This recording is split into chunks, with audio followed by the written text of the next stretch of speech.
We're at the Piccadilly Square Apartments, located in Mahtomedi, Minnesota. Back in the late 1800s to about 1940s, it was a powerhouse for an amusement park called Wildwood, which was located just across the street here on White Bear Lake. And it also serviced the trolley car line that went to the amusement park.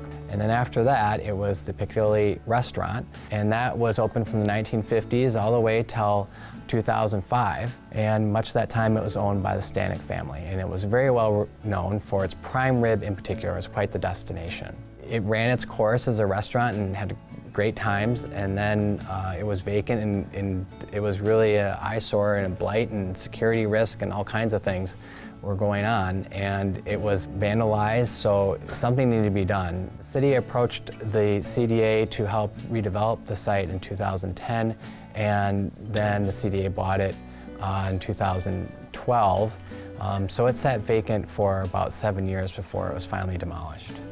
Mahtomedi is largely a single-family resident community, and so there's a need to have some other housing options as housing needs change as they age.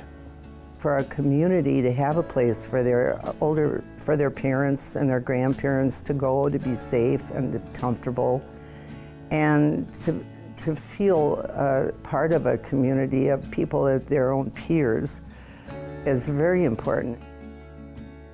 We received 2 funding grants from the Met Council. One is the LCDA, and that was used for the site acquisition, and with that came some commitments on our part to do a public plaza, stormwater management, and connection to regional trails. Another source was the TBRA, and that was used for the contamination cleanup. The grant funds were really critical for this project to be successful, and really, quite simply, this project would not happen without the Met Council funds. As one of the first funding sources committed, they were patient because developments always take longer than you think. Putting the financing together is not easy, so it goes through lots of lives, and the Met Council was definitely there as a part of that. The other critical part is that this was a grant, and without this, the affordable rents would not be possible. It helps make those affordable rents feasible.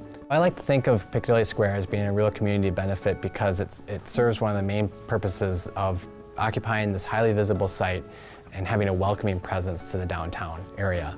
And with the public plaza in front, it's nicely designed, so it really serves as a nice gateway to the downtown area.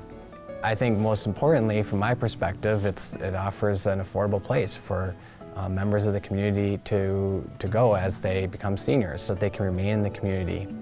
This allows them to stay connected to friends and family and their social network, which really helps with their livability and quality of life. I know I have 6 boys and a girl, and they all worry about me. I have no idea why, but they do, and they don't worry as much when I'm here, so it's a very good thing.